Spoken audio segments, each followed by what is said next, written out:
Check, check, check.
Okay. Hi, everybody, and welcome to the Environment and Climate Change Committee of February 18th, 2025. It's great to see those who are able to make it today in person. I know there's some councillors that are late because of the weather and getting through all that snow, but they're going to arrive shortly, and I see other councillors online as well. So welcome to everyone who's able to make it. I see the vice chair walking in now. Before we start the meeting, I just wanted to recognize the significant and multiple snowfalls which have impacted the city and our transportation system, our transportation chair here as well, and the environmental impact of what's been occurring. People have really been helping one another get through this and been patient. And a huge thank you to our snow operations teams who have been working nonstop to clean up and remove the snow. It's going to take some time, they're telling us, but they will get through it. I will say that my kids are a bit sad that there's the 8-foot snowbanks on my street are going to be removed at some point. So they would like them to stay, but they need to go. And I just wanted to say a huge thank you to all the teams working on this and to the transportation crew for all the work that they've done through a really challenging period for the city.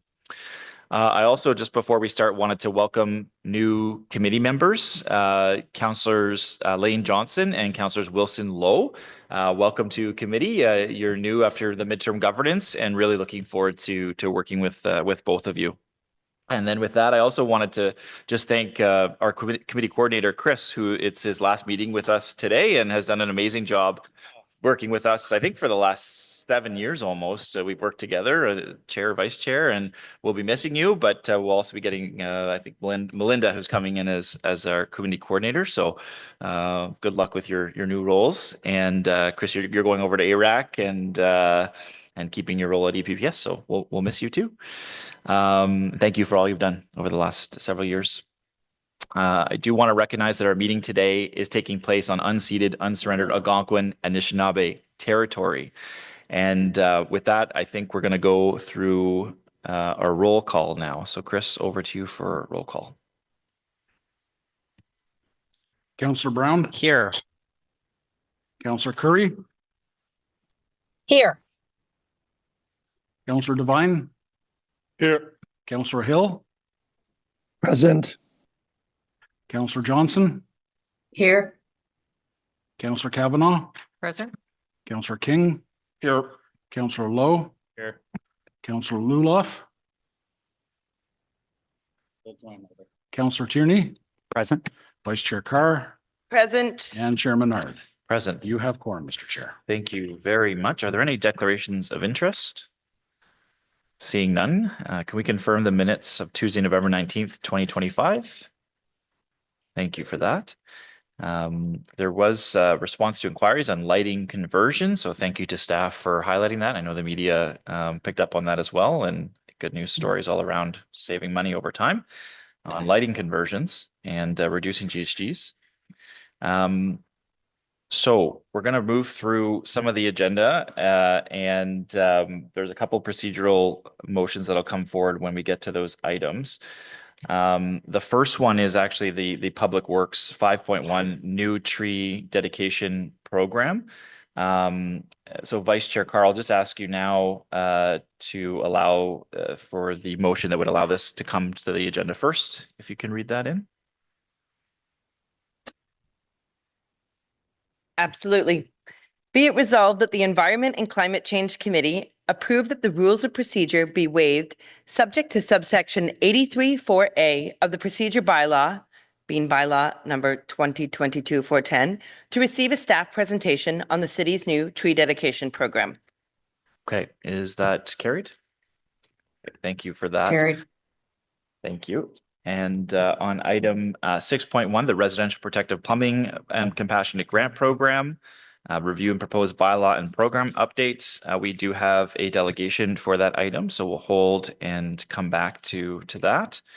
The next item up is the sewer use bylaw review. I understand there's no presentation, no delegations. Can we carry this bylaw review? Carried. Thank you very much. and appreciate staff's work with committee members on that item. The next item is the landfill gas utilization agreement extension. There is a delegation on that item, so we will come back to that. And there is the status update, Environment and Climate Change Committee inquiries and motions, as well as information previously distributed on the annual drinking water source protection status. Thank you to staff for their continued work to protect municipal waters and keep the city in alignment with provincial legislation. And then there is the Solid Waste Services legislative look ahead. So we'd also need to pass a motion to get that on the floor as well. So Councillor Vice Chair Carr, if you're able to read a motion, staff wanted to walk through that legislative look ahead with us. Whereas the following reference document, provided via link within the IPD document, was not formatted to be public-facing document and was therefore not accessible to members of the public with the circulation of the agenda package, document 1, list of all actions within their corresponding action suite. Therefore, be it resolved that the Environment and Climate Change Committee approve the addition of this document for consideration by the committee at today's meeting pursuant to Section 89.3 of the Procedure Bylaw, being Bylaw number 2022-410. Okay, is that motion carried? Carried. Thank you for that. There's a second motion on that item to raise it, I believe. Got my 6.1, which reads what? Yes, if you can just read that in. Okay. That pursuant to subsection 89.3 of the Procedure Bylaw, being Bylaw number 2022-410, the Environment and Climate Change Committee approved that the rules of procedure be suspended to allow for the consideration of the items listed as information previously distributed. 10.2 Solid Waste Services 2025 Legislative Look Ahead. Thank you for that, Vice Chair. Any questions or comments? Is that carried? Okay. Carried. Much. And then I've got a motion at the end of the meeting that we'll walk through briefly as well. Item 11.1. So we're going to move back to the first item on our agenda, which is the Public Works new tree dedication program. So I'll just ask staff to come up. And Alain, I believe you wanted to mention something off of the top, so I'll turn it over to you to start before we get to the staff presentation. Thank you, Chair. So just as Allison Down, the Director of Park Maintenance and Forestry, and also Tracy Schweppes are settling in, I want to say thank you to the Chair and Committee for allowing us to do a presentation. We're actually not here to seek approval on anything. This is something that Council actually approved in 2024 in terms of the new commemorative tree program. And normally after we get Council approval, we would just go ahead and just implement the program.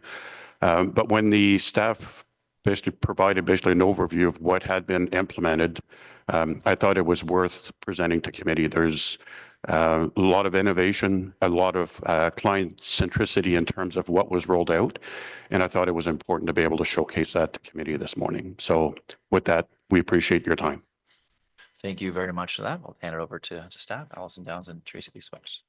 Merci, Alain. Bonjour, Monsieur le Président et membres de la Comité. Je suis heureuse d'être ici aujourd'hui pour donner un aperçu de notre programme d'arbres hommage. As Alain mentioned, last year we began work on the tree planting strategy, which is a key project of the UFMP, the Urban Forest Management Plan, and the refresh of the commemorative tree program was part of that. This refresh has us an opportunity to streamline the administrative processes. And as Alain mentioned, it's quite innovative. There are many people behind the scenes who made this program refresh possible. So just a big shout out to the many members of our Public Works team and also partners in information technology services, new services, who contributed their expertise for this program launch. Tracy is going to share some of the program highlights with you today. So over to you, Tracy. Thank you, Ali. Next slide. The goal of the tree dedication program is to contribute to the enhancement of the urban forest while providing meaningful dedications to people and events. To achieve this goal, eligibility for the program has been expanded to include more types of dedications and plant more trees. The program now has two streams, community dedications and personal dedications. Next slide. There are several new features, improvements, and efficiencies with the tree dedication program. The former commemorative tree program was solely to commemorate an individual that had passed away. Eligibility for the program has been expanded and now includes milestones, anniversaries, birthdays, and other accomplishments. The hard costs of the program were reviewed and are now being fully recovered through the cost of the dedication. The planting sites can now be chosen from predetermined locations across the city, which reduces staff time for multiple site visits with each client and also reduces the time it takes for a client to have their dedication approved for planting. As predetermined planting sites have already been circulated internally and approved, there is the added benefit of extending the cutoff time prior to planting, allowing residents to request their tree closer to the spring and fall planting seasons. Right now, there are 24 parks, one in each ward, with over 300 planting locations available, and new tree locations and parks will be added over time. As well, staff are now collecting proposed locations using a GPS tool on their phones. This has created efficiencies for our tree inventory management. We now have an online interactive map for site selection linked to a new online application form. These tools have streamlined the intake process for both the client and for staff. The former program did not have an online payment option. However, clients will now be able to pay online using a credit card, in addition to the option to pay in person at a client service center. There are new ways that tree dedications will be recognized, and I'll go through on the following slides. Under the previous program, the clients were responsible for purchasing the plaques. For community dedications, the purchase of plaques will now be done by the city, reducing multiple points of contacts with vendors.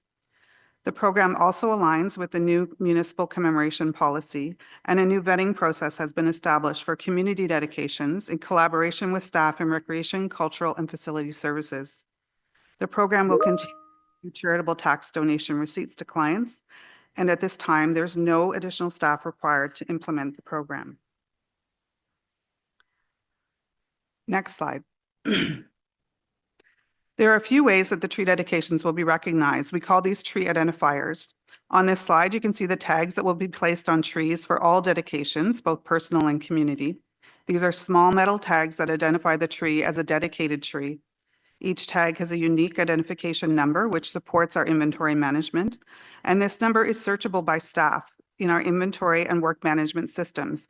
So if a client or member of the public has an inquiry about a tree, we can always find the information on that tree and where it's located. The tags are also bilingual, with English on one side and French on the other. For community dedications, there will be a plaque installed at the base of the tree. These are the same black granite plaques that we use for our former commemorative tree program. As I mentioned, the plaques will be purchased and installed by forestry staff, and they will also be bilingual. The third identifier is for both personal and community dedications, and it will be an online map on ottawa.ca. And we'll see an example of this map after we walk through the application process. Next slide. This is the landing page on ottawa.ca. The shortcut is ottawa.ca/tree dedication. Each of the tiles provides information about the program. When the client clicks on apply, it takes them to the interactive map. From this map, there are 3 ways to search for a tree. You can pan around the map. You can click on the Find My Location button on the top right corner and be brought to the closest park in relation to your current location. Or you can enter the address in the search field. For example, if we enter 100 Constellation Drive, the map will zoom to the closest park to that address. In this case, it's Centrepoint Park. Once in the park, the client can zoom in further and open the legend. The circles are those locations that are available for personal dedications, and community dedications are represented by diamonds and are in locations that are accessible close to pathways or sidewalks. You can toggle on the aerial photo to see landmarks in the park like pathways or other features. At the bottom of the map, the trees are shown in a table form with the type of dedication and the 3 options for species for each location.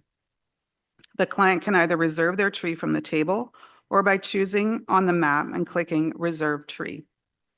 After reserving the tree, the application form pops up. The client then completes the application form with their name, what the dedication is for, and other information. The form also auto-populates the reference number, which is the unique identification number in our tree inventory. They select their first, second, and third choice of species. And species options have been determined based on site conditions with species diversity in mind. The client enters their contact information and accepts the terms and conditions. After submitting the form, they receive a confirmation that the application has been received. Next slide, please. Following submission, the client will be contacted by forestry staff to move forward with their application. They will make a deposit to reserve their location, and forestry staff will schedule the tree planting for the next available planting season, either spring or fall. The tree is planted and final payment is made. For community dedications, the plaque will be installed after the tree is planted. The last step is for a tax receipt to be issued to the client, as tree dedications are considered a charitable donation. Next slide.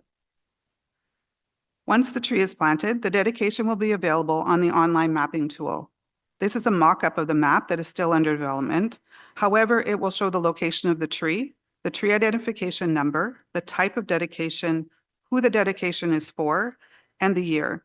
The dedication will also be listed in a table at the bottom of the map, similar to the interactive map in the application process. Next slide. Finally, we'd like to share that in our first 4 weeks since the launch on January 16th, we have received 23 applications for personal dedications and 1 application for community dedications. These applications are currently being processed for this spring's planting.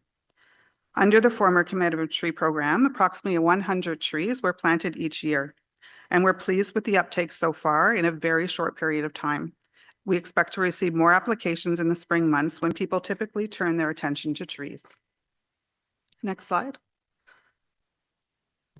C'est avec plaisir que nous avons présenté cet aperçu du programme d'arbres hommage actualisé. We're excited to bring you this overview of the refreshed tree dedication program, and we are confident that the enhancements and improvements will contribute to the success of the program. On behalf of Allison and myself, we thank you for your time today. Thank you very much for that presentation, and good to see that uptake beginning already. Councillor Johnson. Thank you very much, Chair. I just have a couple questions. So, and certainly I know how meaningful the program can be. My family is doing a tree dedication for my aunt that passed away last year. That's in Welland, but certainly the ease in which people can do this, especially when they're grieving or it's commemorative in this way, I think will make a big difference in people's experience of the program. So one is just that some parks are generally a lot more popular than other parks. And in our office, we've had to sometimes try and redirect people to dedicate a tree in parks that were not their top choice. Can you comment on the locations that you've selected and whether or not there are parks that are full or at capacity, or how you're going to manage some of that demand? Through you, Chair. Yes, we have chosen to begin with at least 1 park in every ward. And as I said, we'll be expanding to other parks. The criteria that we used for this first round, we had a very limited number of time to do all the site visits for 300 locations. So we chose parks where we knew that there was a need for trees in every ward. We'll be expanding to other parks. There are some parks in the city that are very, very full, and they were full with our previous commemorative tree program as well. I believe the commemorative bench program also has some locations that are also full for benches. So we'll work with clients to determine a park, the closest park that we can to where they would like their tree. And could you just offer like a bit of a rationale or the language around how a park becomes full for trees? Because I think for residents, sometimes that feels like a little hard to understand. Shouldn't we have as many trees as possible? Yes, certainly there are some parks. There's a lot of activities that happen in parks. So if there are, events, cross-country skiing, there are also a lot of existing trees in the park. We need to leave some open spaces for active and passive recreation. So all of our locations are circulated internally and for comment so that we're not interfering with other activities or events happening in those parks. Okay, perfect. Because that was my last question was, are you working with parks planning to anticipate future use? For example, in Center Point Park, the disc golf that we have there now is now the 5th most popular disc golf course in Canada, and it's only been open since August. So people are coming from around the world to come to Center Point Park, and of course, they're already wanting to expand. So are we going to be leaving space for future park planning when we're identifying locations for trees? Through you, Chair. Yes, exactly. So all of our locations are circulated internally to Parks Planning. They're circulated to our events staff. We also, there's a lot of other departments that we're circulating to, and we work with those to either shift locations of trees where we'd like them planted in the park, or sometimes it's just not feasible to plant those trees. So the locations that we have now, the benefit of the new program is that all of those locations that have been chosen have already been circulated and approved, so they're ready to go for planting. Beauty. Thank you, Chair. Thank you very much, Councillor. Vice Chair Carr. Thank you, Chair. Thank you very much for that presentation. It was great to see how easy to use some of the tools are with the map and the ability to go online and locate where you can put the tree. I have a very predictable question, which I know that you know that I'm going to ask. Just in the presentation alone, when we saw the tree species on there was a little leaf linden, there was a ginkgo on there. Are you going to be reviewing, as part of the work that you're doing presently on the tree strategy where you're doing a species review, will these be taken into account to look at more native trees for the program? Through you, Chair. Yes, thank you for the question. So we do have our tree species review project underway right now. Our partners in the Strategic Initiative Department are leading that. Once we have our list of species that we will be recommending for parks, we'll look at the species that we already have assigned in the tree dedication program, and we'll make any alterations that we can. We do aim to have native species available for each one of our locations, but we'll take that under consideration when we complete our tree species review project. Thank you very much. And is there, when you're aiming to get the trees in the ground this year and you've already got 24 trees to plant within 4 weeks period, is there a maximum that you anticipate that can be done per season through this program? So under the previous commemorative tree program, we were doing about 50 to 55 trees per season. So for this spring, we had a little bit of a later start. Normally our cutoffs for, we would cut off in, say, the end of July for our spring season. So in a month, we've had 23, 24 applications, which is great. So we anticipate that with this program, with the expanded eligibility, that we'll probably be closer to 150 trees a year. That's our goal. So we'll be doing some promotion in the spring to bump up those numbers for the fall, but we're very pleased with the uptake so far. Okay. Thank you very much and great work on that. Thank you. Thank you, Vice Chair. Councillor Curry. Thank you, Mr. Chair. Just a couple of questions. And thank you very much for this, very interesting. The time that has been saved due to the ease that people have to ask for a tree. I always find it interesting that staff will say there's no more added staff, but what about, has this saved any staff positions that we would no longer need, or those staff, because if there's a great time saving, are those staff redirected to another job? What is the impact of that? Through you, Chair. So we have landscape architects that administer all of our tree planting programs. So the streamlining of this program has allowed those staff to focus their attention on other planting programs that have a greater impact on increasing the number of trees planted per year.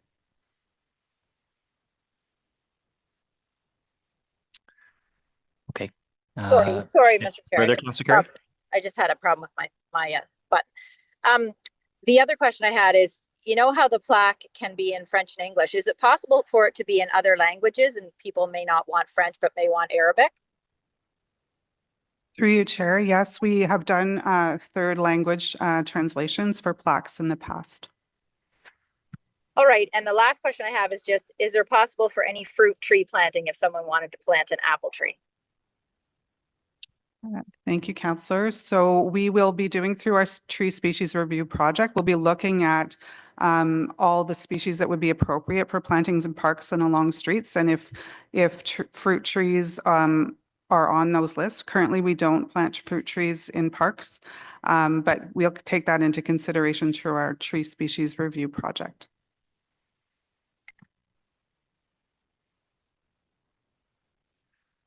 Okay, thank you very much for those questions, Councillor Curry, and for staff response. Councillor Kavanaugh. Thank you, Chair, and thank you for this program. We get a lot of calls about it. I think that Andrew Hayden Park is the one that's filled up, but Britannia probably could use more always because it's so vulnerable to wind. My question is, it's updated on the website, but are you doing any communications on it so we can put in our newsletters?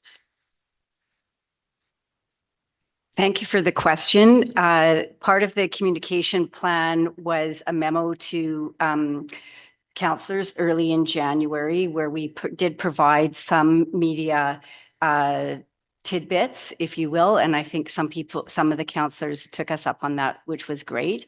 And we will be providing another reminder of those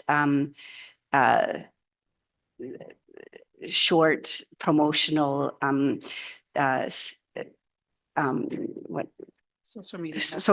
Messaging in the spring and later when we have room for the planting in the fall. If we are full in the spring, then we will solicit your help in publishing some more promotions. Yeah, we're happy to do that. Thank you.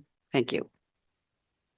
Thank you very much, Councillor Kavanaugh, and thanks to staff for your great work on this. It's exciting to see the evolution of these programs, so appreciate that. We are going to move on to the next item, which is the Residential Protective Plumbing and Compassionate Grant Program Review and Proposed Bylaw and Program Update. So we will have a staff presentation. There is one registered speaker, and I believe there's a technical amendment too that'll come prior to that speaker.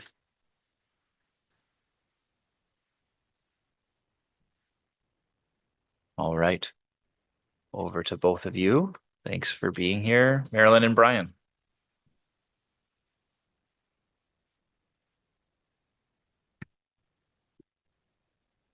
Merci, je m'appelle Marilyn Journeau. Je suis la directrice des services linéaires d'eau et la clientèle.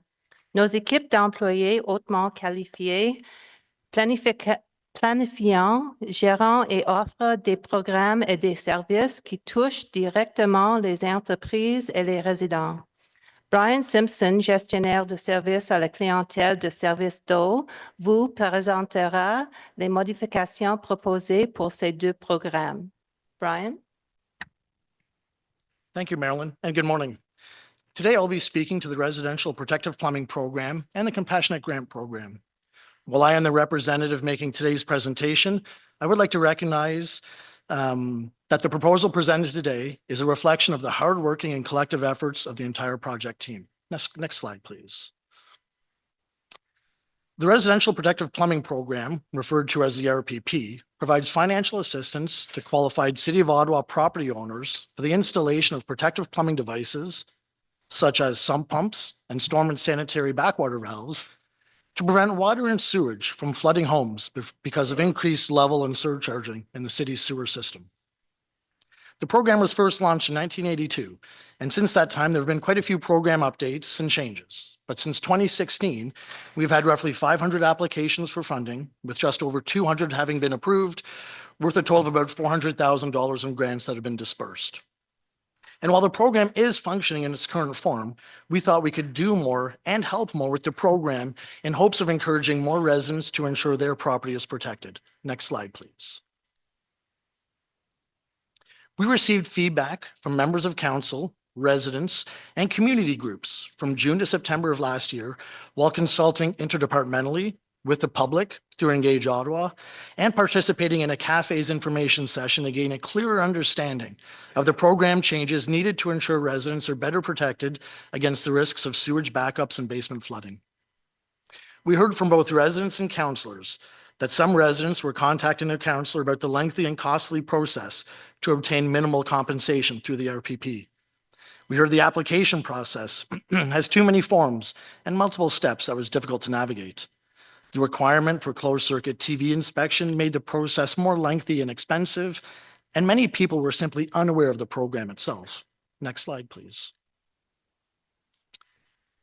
Based on this feedback, internal review, municipal scans, and more, we developed a list of proposed changes to the program that we are asking committee and council to approve, which include consolidating the application forms from a two-part application consisting of about 10 pages down to a shorter and more simplified application of about 3 pages in length, removing the requirement for closed-circuit television inspection, removal of the external consultant's review of the proposed scope of work, eliminating the need for property taxes to be paid in full to be eligible, while also introducing new rebate opportunities, namely primary and secondary sump pumps with battery backups, with or without the construction of a new sump pump pit where required, while also providing a full year of rebate eligibility from the time the building permit is issued.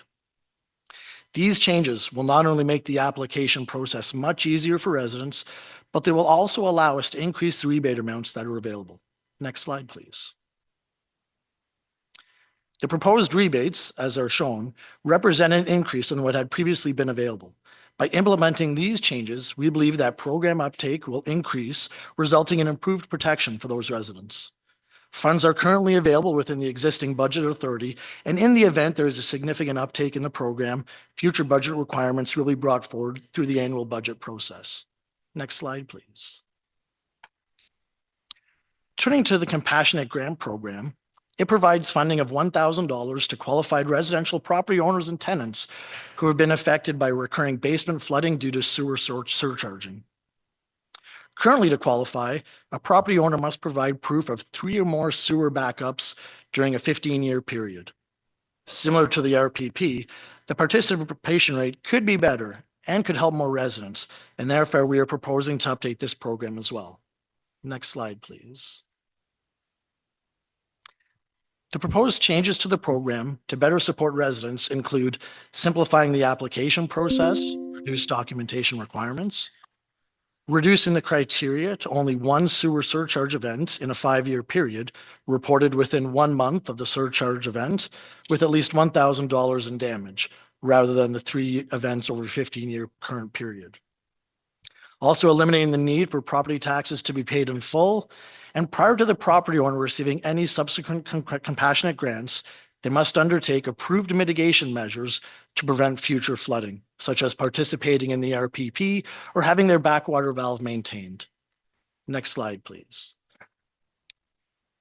As a part of our next slide, we will work with our colleagues in public information and media relations and other departments to develop an ongoing education and communications plan to help inform residents. There will be updates to ottawa.ca, a public service announcement with social media outreach, and an information package for council, which will be made available around our April 1st launch date. The new program will roll out on April 1st to ensure we have the necessary website updates and revised forms ready to go.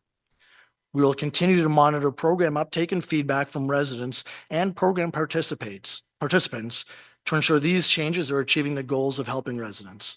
Thank you. Okay, thank you very much for that and the work to update this. We're going to do a technical amendment from the vice chair before we move to our one delegation. Councillor Carr.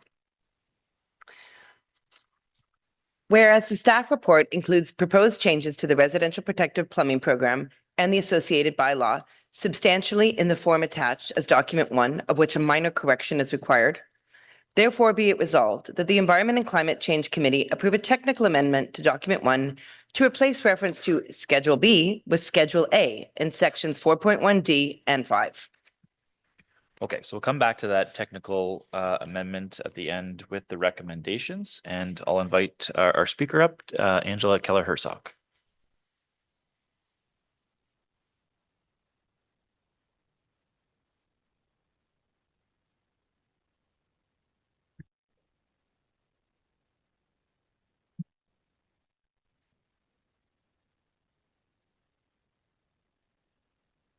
Hi, everybody, and apologies for getting my presentation in late due to Family Day weekend. So I'm here to speak to the Residential Protective Plumbing Program update. And first of all, I want to say that this is good news, and we're very, very happy that all the effort has gone into the update, the public consultation, and we think this is one piece of the puzzle. So as usual, we also have some suggestions for how things could be even better. Next slide, please. I think all of you know cafes. We're an environmental and climate leader network here for Ottawa. Next slide, please. So in terms of the presentation, I'm just briefly going to say a couple words on context and then hit on some main issues. Next slide, please. So we face increasing flooding risk. All cities across Canada do due to climate change, urbanization, and aging infrastructure. I think you're aware of this, but it really is, these trains are bearing down on us. Floods are now more costly than fires. But for fire, we have a really well-developed emergency response system, and we have fire code. And for floods, we don't. We don't have like the flood code, right? So there's a lot more that can be done. But the Intact Centre on Climate Adaptation has been doing really super excellent quality in depth. So the City of Ottawa, if we want it, there is ready guidance available. No need to reinvent the wheel. And I guess the last point, again, not new, but it requires integrated work across departments and programs to really get to better flood prevention. It's not just one program that can make all the difference. Next slide, please. I should probably go faster. So historically, the RPP program, and where's the timer that I can see it? Okay, I'll just go faster. Historically, this is an underutilized program, and we heard a lot from residents is that nobody knows about it. The staff report doesn't actually have performance metrics for the program. We imagine that there's activity level tracking in terms of how many applications were funded, et cetera. But in terms of at the level of city outcomes, the results that we're looking for in terms of flood prevention, we don't think that that work has been formalized at all. Next slide, please. So cafes, very much engaged on this because it is part of climate resiliency, and with the support of quite a few councillors and working in collaboration with staff, we did a public information and consultation session in October, and I have forwarded the final report from that to all the councillors on the committee. Next slide, please. Some of the highlights from that, the streamlining of process is very much welcomed. The need for increasing communication and promotion and like how the program is explained and presented to residents really needs an update, and I think that's underway. The increases in the rebate, residents said, was not sufficient to cover costs, and there's the residents, as often is the case, are asking for clearer guidance on which contractors are the good ones. And I know this is problematic because of liability, but I think the Rain Ready program provides an excellent model of how one can get around that in terms of doing a skills training program that qualified contractors are then identified. Next slide, please. So in terms of the resident questions, there's issues around who is eligible, and I think the program will make that fairly clear.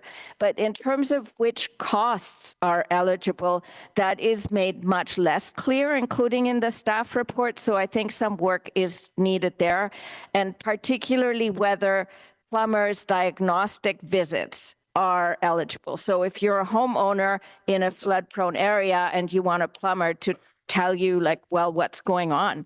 What can I do? Is that preventative visit eligible? And also, is there a pre-approval stage? So a homeowner that optionally wants to know, if I make these improvements, can I get a reimbursement? Would that question be answered? Or under the new streamlined program, it's just, no, we can't tell you that. Maybe, probably, but no commitment. And that's a real lack of clarity there. Next slide, please. In terms of cafes, questions on the bylaw, thank you for the schedule update. We also think there's a lack of clarity in terms of still making reference to a qualified inspector visit and CCTV in the bylaw. And we also are very surprised that work for the purpose of maintaining, repairing, or replacing the existing protective plumbing devices. This is specifically excluded. So if the objective of the program is to improve flood prevention, why would you want to exclude maintenance and repair work? Next slide, please. So I'll have to ask you to just wrap up quickly. Yeah, so this is the last slide. So in terms of the bigger picture, we think that there is a very big low-hanging fruit for targeted work in known residential flood-prone areas. And this program, again, is a very small part of that. Thank you. Okay, thank you very much for your presentation. I'm not seeing questions, but I do have one. I'm just wondering more about what you're looking for on the technical revisions that Cafes recommends, what specifically you're looking for, if this is something that can be done in the future with the program, and just sort of that bigger picture flooding. Obviously, we've had major floods in a lot of our areas, and if you can tie that into this program specifically, this is not going to be the solution to all that, but it's one tool in the toolbox, certainly. So just your thoughts on that. Okay, thank you, Chair. Okay, so we are saying that in section 10D, and this is in the draft bylaw itself, which I imagine is document 1 to the staff report, and I imagine nobody has actually read that, because who really wants to read bylaws, right? So the section D says that this rebate shall not be approved. So this is an exclusion, right? So it excludes work that is for the purpose of maintaining, repairing, or replacing existing protective plumbing devices. So again, like if somebody has problems, but they have some kind of old protective plumbing gear, whether it's a sump pump or whatever, that basically they couldn't update, make functional, knowing there's a problem. So this seems very, very counterintuitive. Second of all, in section 7, paragraph D, there is still the reference to the qualified contractor and the CCTV inspection or site investigation. I have discussed this with the program, and they think that this is optional, but not being a lawyer, I think this maybe should be reviewed because the language looks pretty assertive. And I think it's making the resident like basically sign to some fine print. And if it ever went to litigation and it turned out that, well, like, no, we haven't done a site investigation, we just had a plumber show up and do some work, that could be like a trap for the resident. So those are the two very specific things that we think should be looked at.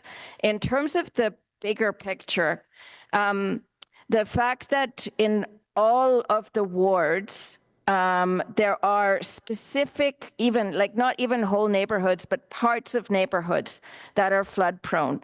And I think that we know where they are. So in that targeted area where the risk is known to be high, why wouldn't there be the ability to have like a site inspection by a plumber as a preventative measure? And why shouldn't that be covered under like this program so that a homeowner can do a diagnostic visit? And if a flood does hit, I think the city wants the information, right? So that we can improve. So maybe there should also be another eligibility for inspection and diagnostics after a flood happened.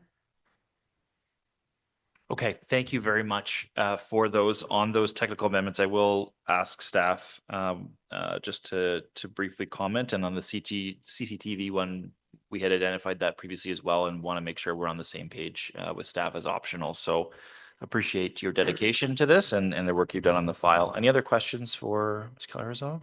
Seeing, yes, Councillor Kavanaugh. Yeah, thank you as always for your delegation. And yes, Baywar is very much in the flood area. So this is top of mind.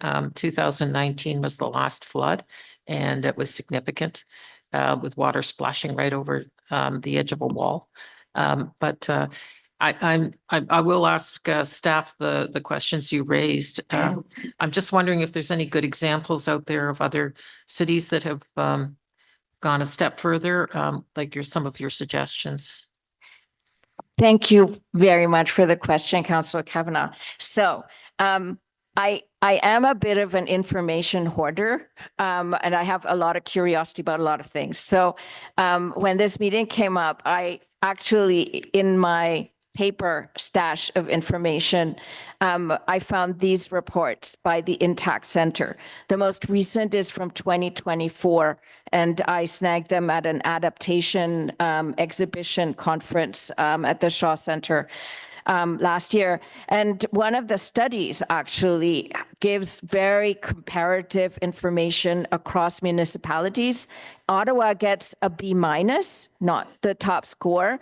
And in terms of the methodology is very clear, and then it has like 10 dimensions where the city can figure out like where can we do better, where are we doing better than other cities.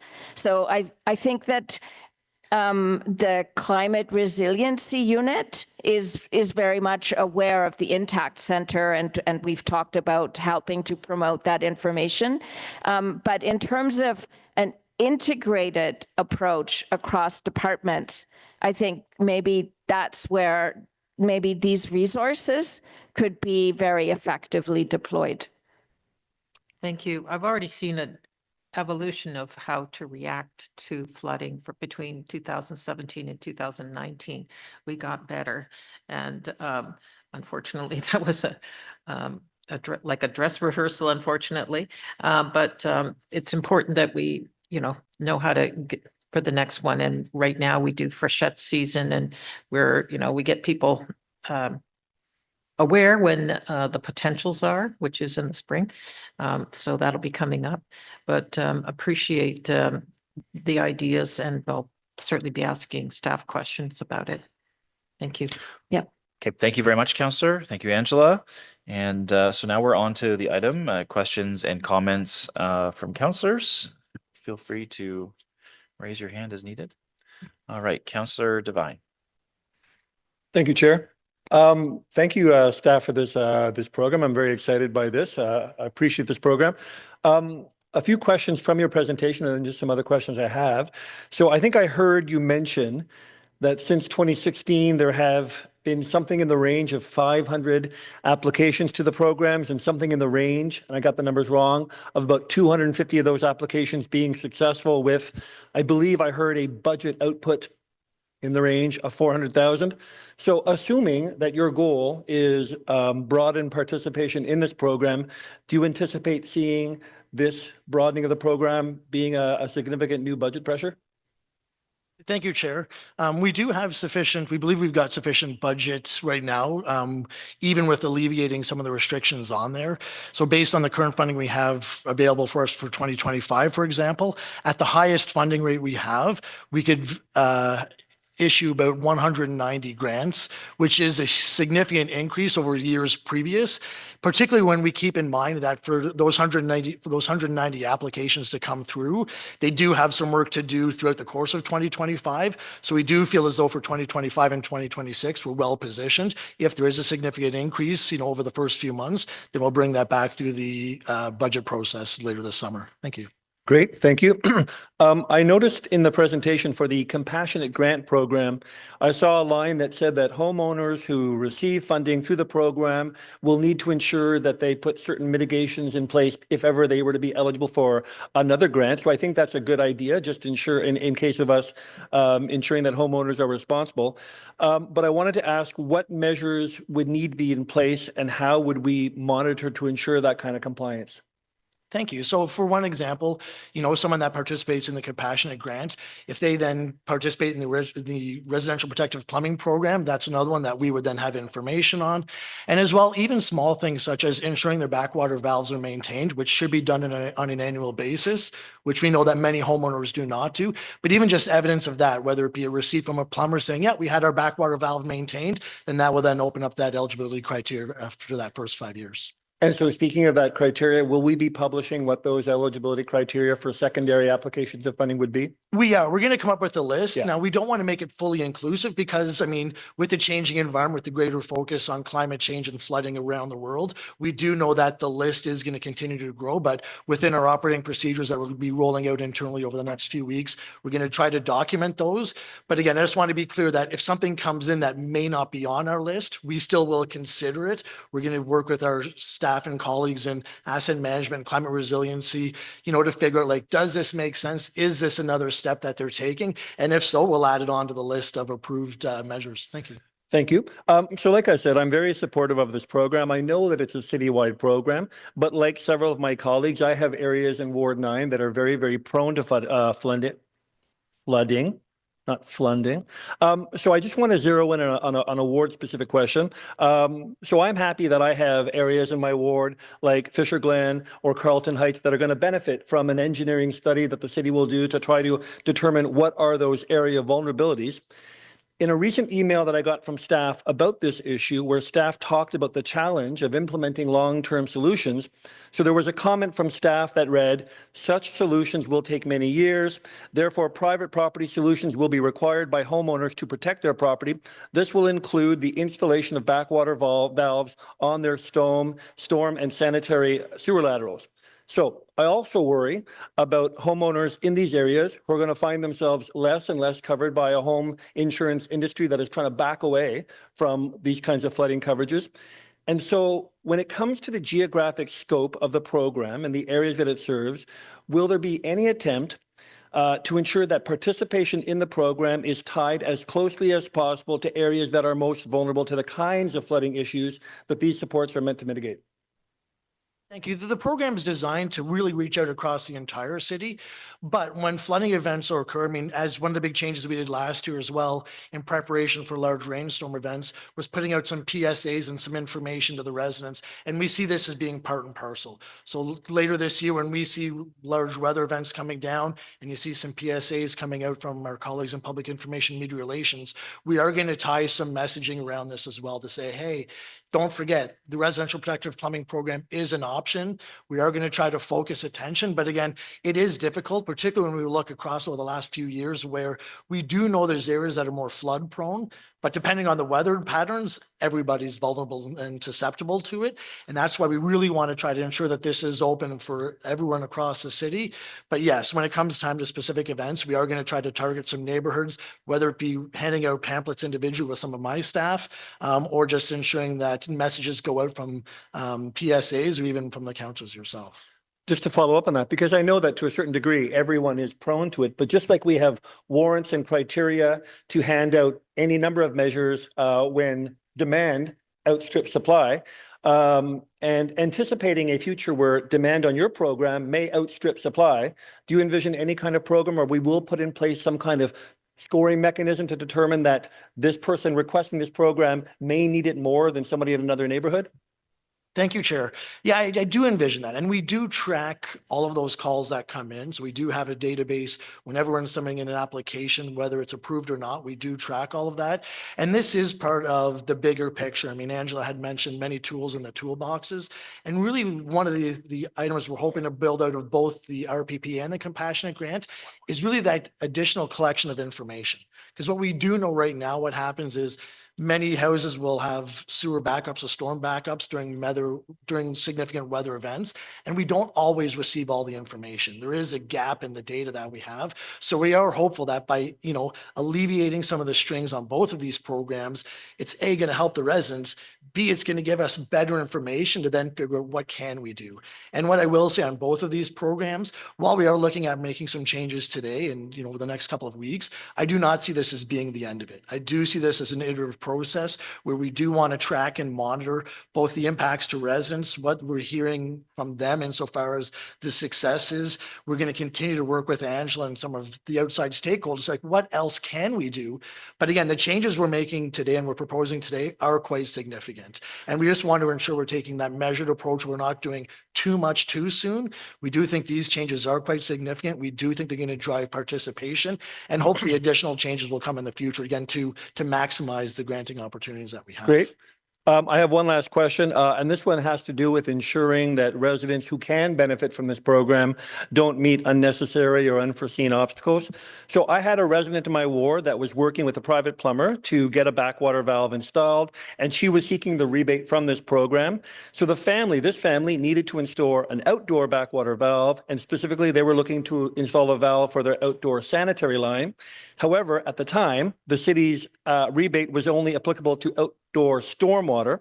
The comment I got from the family's plumber said the city's rebate program didn't like the fact that we were installing an outdoor valve because it wasn't within their parameters. I don't have any clients that have ever received a rebate when putting backwater valves outside.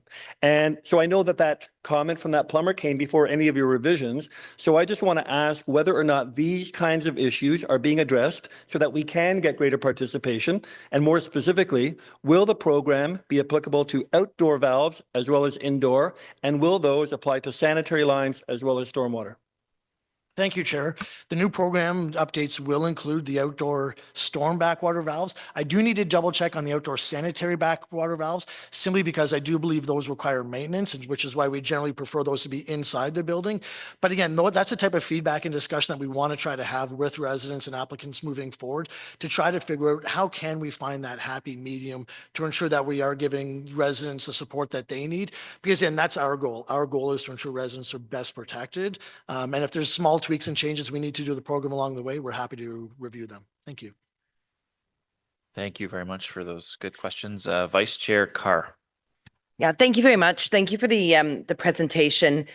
This is the update to this program is something that's very important to me. I will always remember August 10th, 2023, and the floods that happened when we reached up to a peak of, I think, 107 millimeters in the city of rain in a very short period of time. Staff from the very beginning of that day have been very helpful, helping to resolve issues within my neighborhood and within the city overall in terms of developing better reporting mechanisms on flooding, committing to improving communication and programs such as these, and also participated in a session that Cafes hosted that was held in my community that we had fantastic uptake on.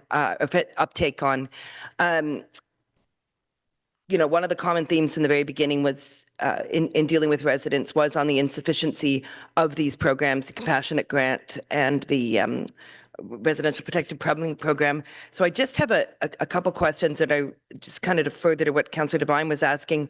Brian, when you were doing your presentation, you talked about having an annual opportunity, depending as part of the budget, to look at uptake and adjust the budget as necessary. So that would be in terms of what you were speaking about, I guess, is in terms of ensuring that there would be enough budget to cover the uptake. But will there also be an opportunity to evaluate the amount of grants, because the size of the grants at that time as well? Or when will the next program review be done, because it is something that I have a concern about when we do have people that have had multiple floods, have no insurance left because this hasn't been addressed. So, you know, I appreciate the chance to look at budget to see, okay, do we need to increase this because we have so much uptake? But we also need that opportunity to evaluate how the amount of grants are. Thank you, Chair. And yes, we do plan on having a continual evaluation process to stay on top of what are the costs being faced by residents to ensure that the grants are meaningful. What I can say with the increased grants that we're proposing today, it is about a 42% increase over what it was in the past. So I do think that is a good step forward. Is it the full way there? We're not entirely certain yet. But all the evidence that we've reviewed and the work we've done, we feel like we're in a really good spot right now.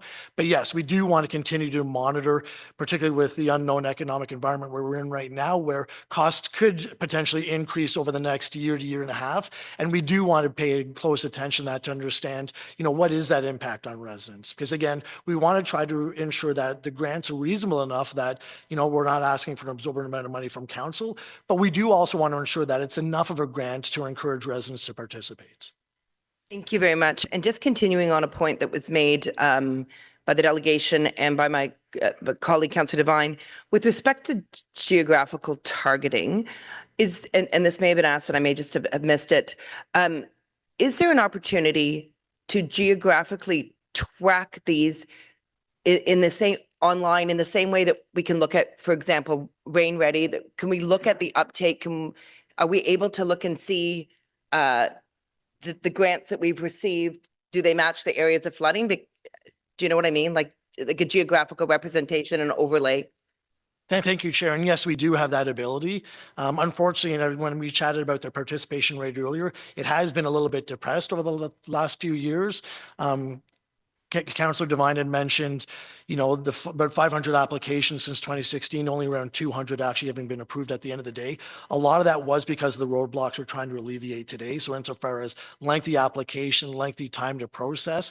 So we're hoping that by eliminating that, we can increase the participation. So it does give us a better sense of, you know, who and which communities are using them, so we can then better target them.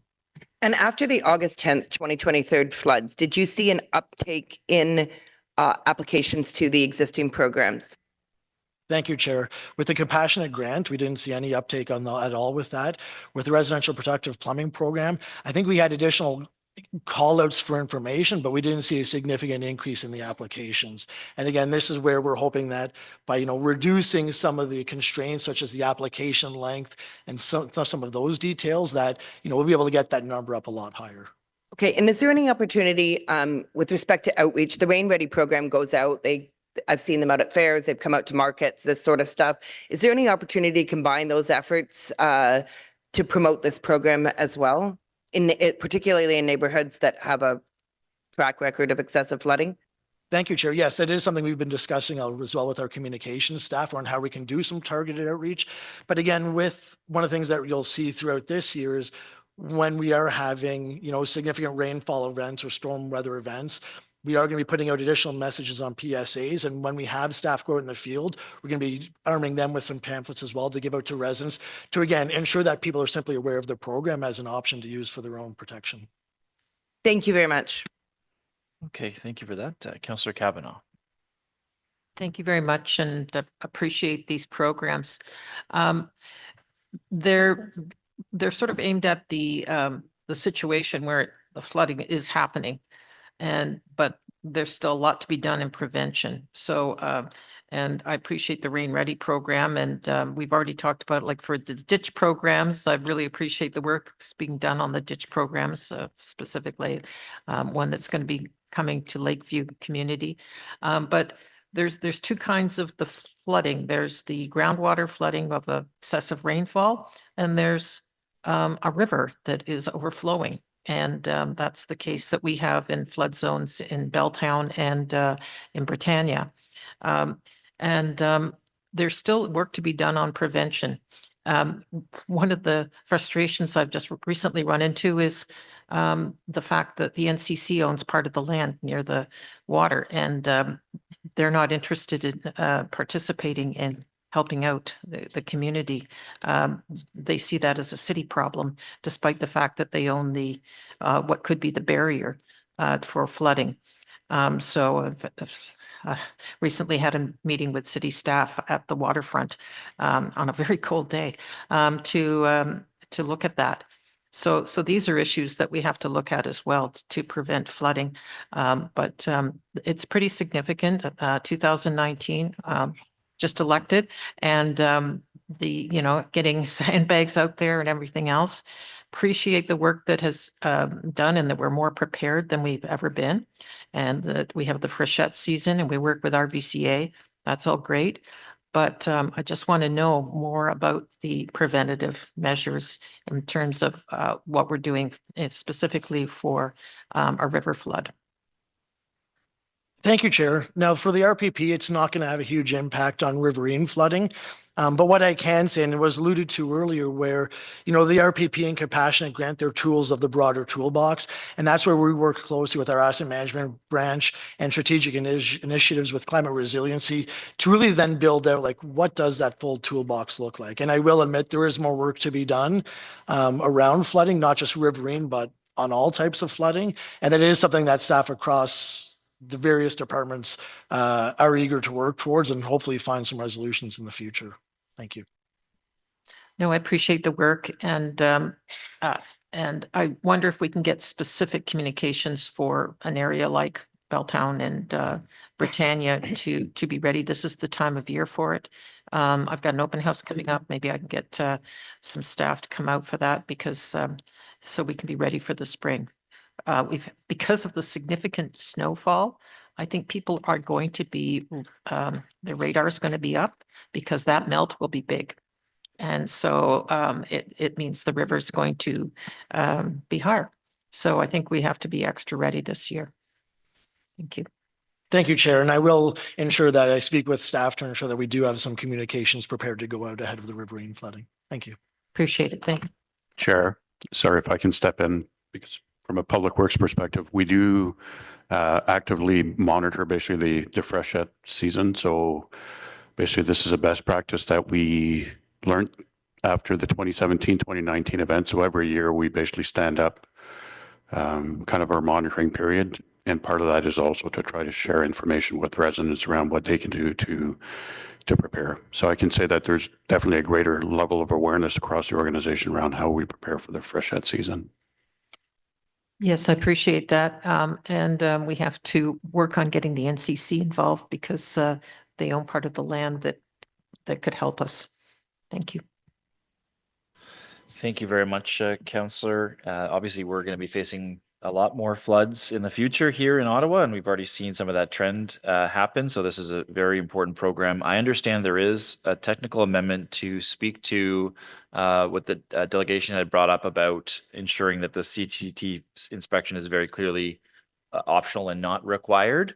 So I'll just get, if it's okay with staff, or if you want to comment on it, I'll get staff to certainly do a technical, to Vice Chair Carr to read in the technical amendment now, and then Councillor King, I'll go to you after that's read in. There's this one piece to amend the initial, just the third portion there. The other portion's been read in, so this would be a friendly amendment to your original amendment.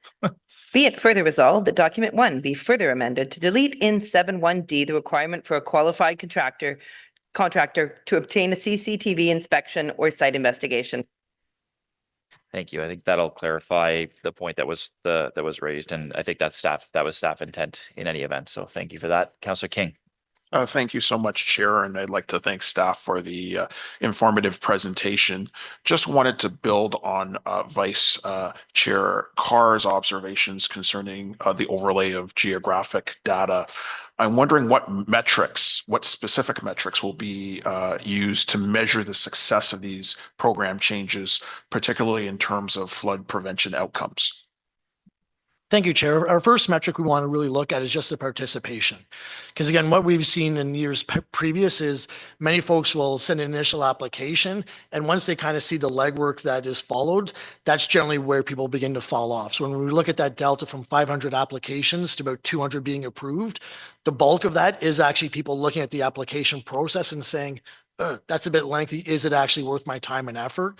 So the very first metric we really want to look at is just that participation. We want more people involved with the program. We want more people ensuring that their basements and houses are protected from sewer surcharging and backups. So that's going to be our very first metric. Once we can get to a space where, we're having more and more participation, we do already have the geographical data. Right now, it's really sporadic. But again, when we layer on top of these changes with some of the focused messaging that we want to do, via the weather events that are coming down when we do some door knocking, then we're hoping to see that uptake. But again, what we do know is these weather forecasts can hit everybody. Everybody is susceptible at some point in time. So what we'd really like to see is people from across the city, even ahead of being faced with any sewer surcharging and negative effects, to really come forward at that time as well, right? The protections are great when they're there, but if you wait for a negative event to come and flood your basement before participating, the damage is already done. And as we know, basement flooding can be costly. So we're really hoping that everyone across the city can reach out and really participate, because it is in everyone's benefit. Thank you. I appreciate that. I know that you indicated the need for greater public awareness, and we were hearing about different options, especially around PSAs, informing through newsletters, et cetera. But I'm just wondering, how will the enhanced education and communications plan specifically target neighborhoods with aging infrastructure? And this is something that I've seen in my ward, where infrastructure from the 50s is not configured the way that it would be configured now if the infrastructure was built out. And there's a need for these types of programs in those types of neighborhoods that are affected by older infrastructure. You were talking about the potential for door knocking. I know that often engineering staff and infrastructure staff comes out and visits residents to do assessments about the concerns that they have when we have flash flooding in specific neighborhoods.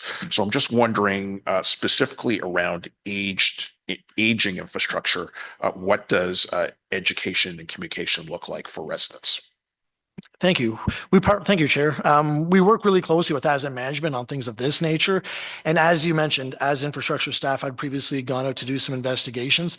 What we're really focusing on and what we really transitioned to a bit last year as well is when we have major events with major flooding, we're actually having some of the water distribution and some of my customer service staff also going out to help triage residents and ensure that they have the information. One of the items we're also going to be doing is we'll be having an online portal where residents can, instead of calling 311 every time, they'll be able to go online and log their flood reports there. Again, to help us get that information. Insofar as targeting approach, we haven't got into the weeds yet around, are there specific neighborhoods that we need to do some specific outreach on? But that is something that we'll take away, chat with our communications staff, and maybe we'll reach out to a few of the councils as well that we know are in those flood-prone zones to determine if there's a specific type of outreach that might be beneficial for your areas, but we're happy to take that away. Again, our goal is to really get the program out there and have more people aware of it and participating with it. So any avenues we can take to do that, we're happy to explore. I appreciate that because I think it would be very powerful for us to relay the importance and the potential of the grant programs that are available when we're on site with residents making these assessments. So, I'm just thinking back to a couple months ago when, I was in the middle of an intersection with residents, with staff, and I think it would have been very powerful as well to relay to all the residents on that street that these programs are available. So I think that we have to be a little bit more nuanced in terms of the way that we get the education out to residents to ensure that they take advantage of these programs. Especially concerning prevention. I know that cafes had just asked a series of questions. I'm just wondering if you could specifically answer why isn't more preventative maintenance and repair work? Why is it excluded from the report as it's before us today? Thank you, Chair. So insofar as the maintenance, maintenance on the backwater valves is something that should be done annually. We've got thousands and thousands across the city. And part of the reason why we didn't want to really leave maintenance as one of the funding options was, one, we want more people to ensure that they have the backwater valves in the first place. So that's really our focus. We know not all residential properties do. That's the main focus. Our concern was, if this is going to be used for maintenance, then the bulk of the budget will end up just being maintenance for regular homeowners, which again is something people should be doing on a regular basis themselves. So the idea is to get more people to have the backwater valves, not simply use the money towards maintaining what's already in the system. Thank you. I appreciate that answer. I think, though, we are seeing interest in being more preventative. I think that this is a continuing conversation that we should pursue, obviously, with staff. But I do think that this report is definitely a step in the right direction. I think we need to ensure that we're not just responding to flooding, but ultimately preventing future incidents. But I believe that this is a step in the right direction, and I'll be supporting the report. Thank you, Chair. Thank you very much, Councillor King. Okay, so, and thank you to staff for the work in getting us here. There's a lot of improvement here. On the Vice Chair's technical amendment, with that one addition, is that carried? Perfect. And are the recommendations carried as amended? Thank you. Okay, thank you very much. We're going to move on to Sewers bylaw was carried already. The landfill gas utilization agreement extension. We have no staff presentation, but we do have one registered speaker, and we've received no other additional correspondence. Mr. McKillop, your speaker on this item.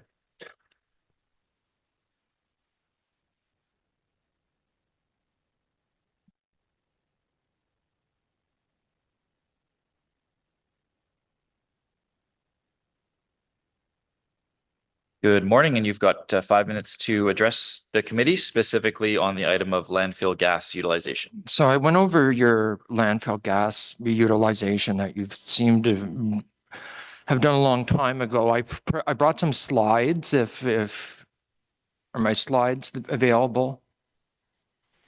Yeah, we'll have those up for you.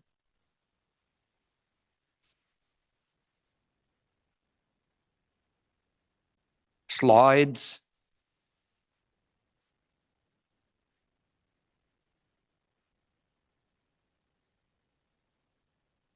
You can go ahead. They're up there. I'm not seeing them up there.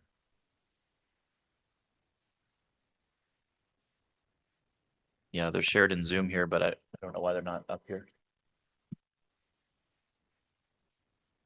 I don't know why they're not up there either.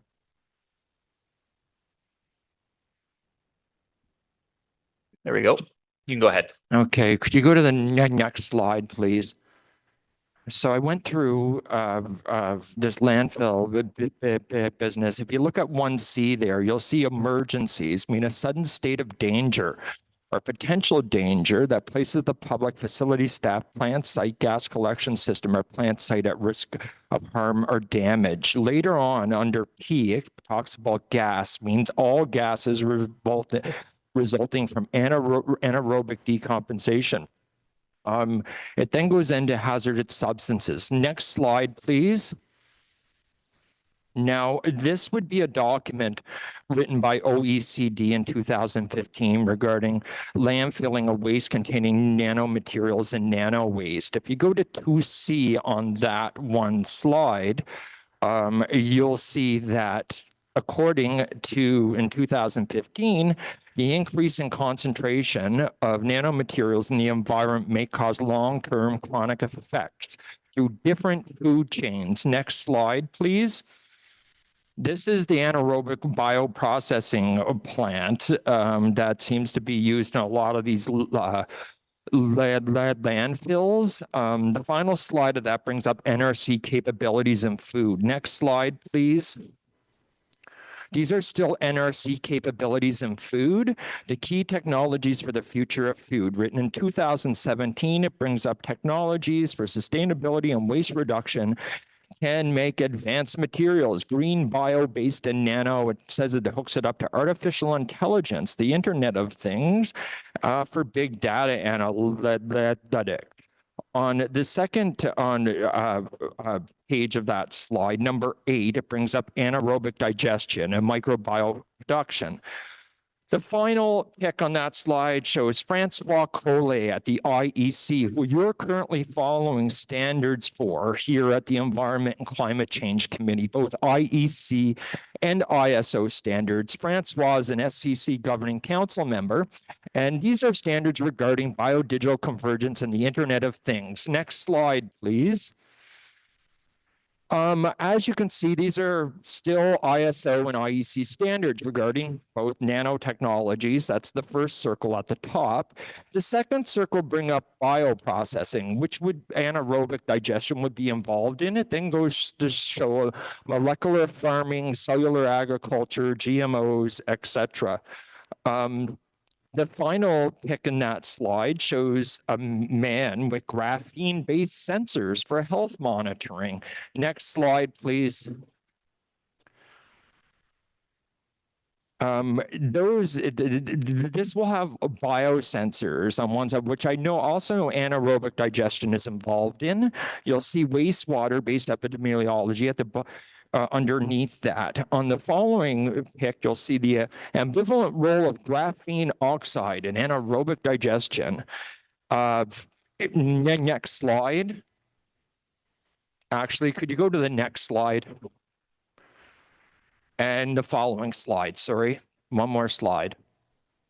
Okay, so on this slide, it says assessing the impact of nanomaterials on anaerobic microbial communities.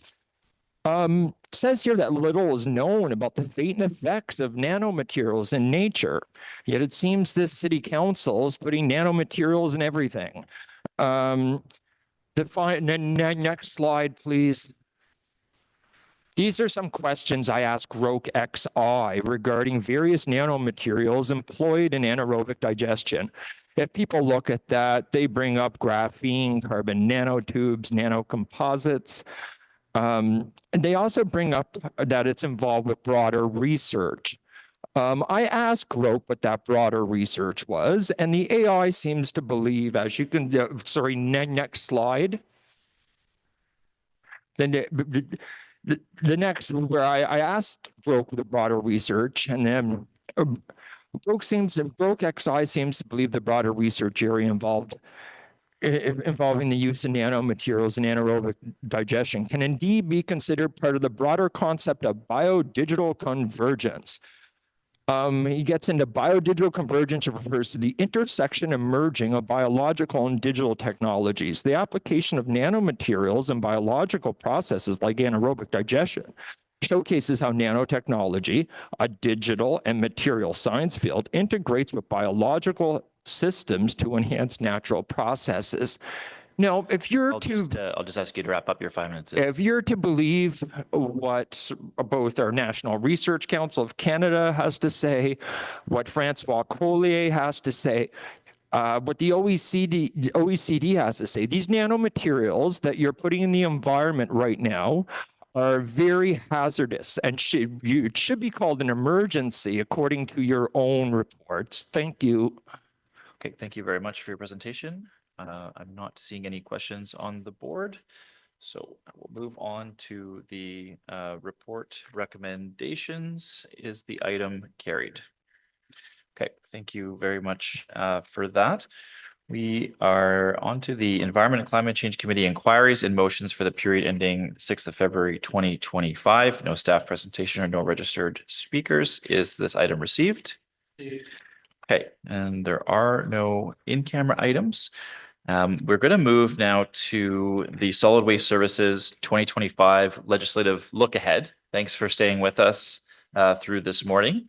And I understand staff did want to do a brief presentation on this, looking at the schedule for the rest of 2025 on what is an important and busy file for everybody. So we'll let them get set up.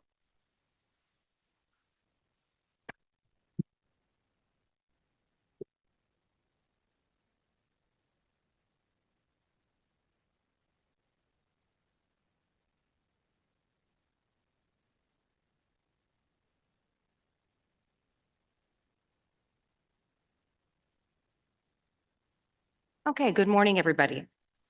My name is Shelley McDonald, the Director of Solid Waste Services. I'm pleased to be here with you today to share an overview of the solid waste project work and legislative deliverables in 2025. Many of these initiatives fall under the amazing teams in solid waste, led by Rachel Jones, Program Manager of Long-Term Planning, and Andrea Gay Farley, Program Manager of Waste Collections, Programs, and Customer Service. And I'm pleased to have them here with me today. Oh, sorry, just need a moment. Okay, we will start today's presentation with a brief overview of what drives our work plan, provincial mandates, and of course, the newly approved Solid Waste Master Plan. We will then get into the details of this year's plan, including what legislative and project deliverables will be underway and reported out during 2025. Next slide, please. The Solid Waste Master Plan was approved last year as a 30-year plan that will guide Ottawa to reduce, collect, manage, dispose of, and extract resources from solid waste over the short, medium, and long term. A total of 50 actions were approved through the Solid Waste Master Plan, with more than half either underway or will be underway in 2025. Each action works towards achieving one of the 5 objectives. These 5 objectives reflect the council-approved waste hierarchy by which the Solid Waste Master Plan was built. Another key driver of deliverables for 2025 is provincial regulations and their impact on daily operations.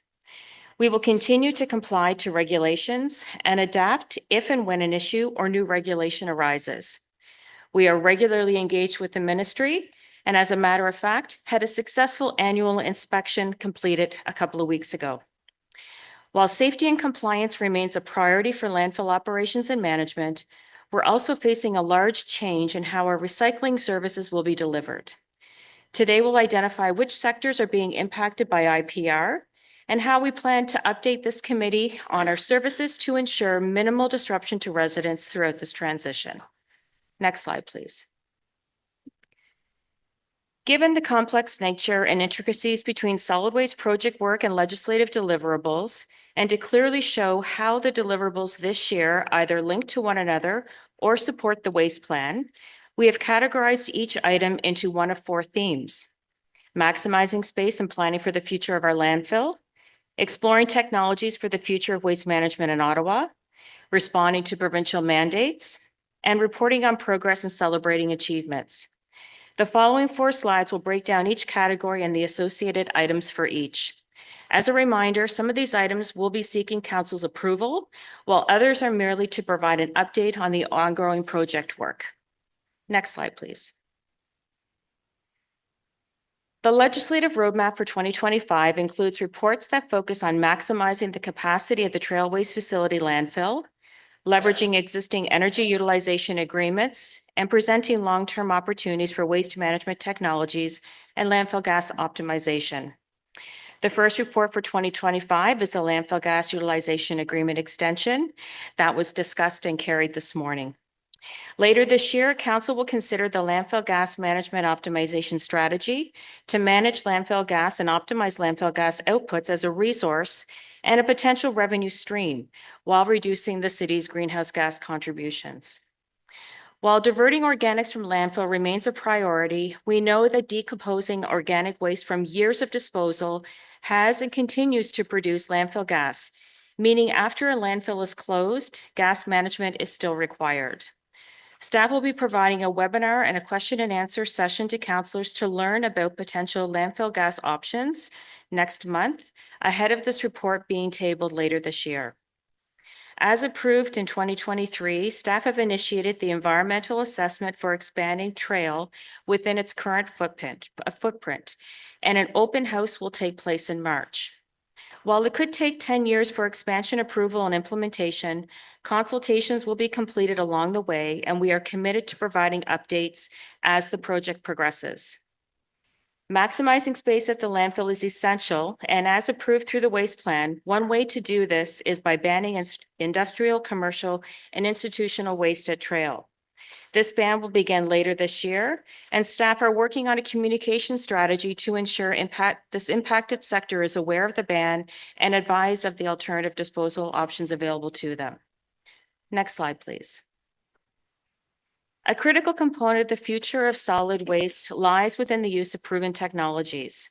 Staff are undertaking a feasibility study and business case for waste management technologies, including the exploration of waste to energy incineration and mixed waste processing. This feasibility study and business case will be presented to Committee and Council in Q2 2025.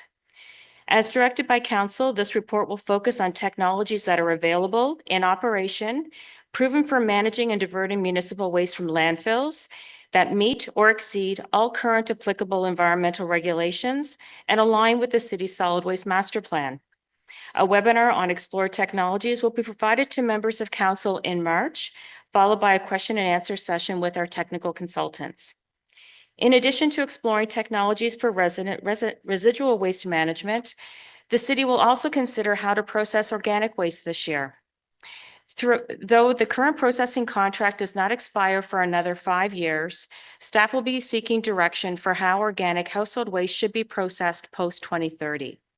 A webinar on this topic will also be provided in March to ensure alignment between the different technologies is clear and to allow for councillors to digest the material and ask questions in a space ahead of Committee and Council's consideration. Next slide, please. The landscape of waste management within the City of Ottawa has changed in recent years as a result of the province's move to individual producer responsibility. It remains imperative that the city continue to examine its programs and services for residents and businesses in response to provincial changes and in alignment with the goals and the objective of the Solid Waste Master Plan. Council will learn updates and provide direction on 3 items pertaining to IPR this year, starting with household hazardous waste. While the responsibility of household hazardous waste falls under the purview of the province, Ottawa has and will continue to offer household hazardous waste disposal options for residents to ensure these hazardous materials do not end up in the back of a collection truck or a trail. Solid Waste Services will present the recommended household hazardous waste strategy to Council that considers the options and high-level cost estimates, where appropriate, for future implementation. Additionally, Solid Waste Services is undertaking a review of the Yellow Bag program for small businesses. The program review will provide a recommendation for Council consideration on the future of the Yellow Bag program for businesses, which is directly impacted by the regulation that guides the provincial Blue Box program. Under the provincial IPR program, Blue Box materials from small businesses are considered non-eligible, meaning the cost for their collection and processing falls outside of the responsibility of the producers. This review is necessary to determine if the city should continue to provide municipal waste collection to small businesses, given the provincial transition, to ensure cost recovery measures are in place. Lastly, Council will be provided with a report on plans for post-2026 when IPR is fully implemented.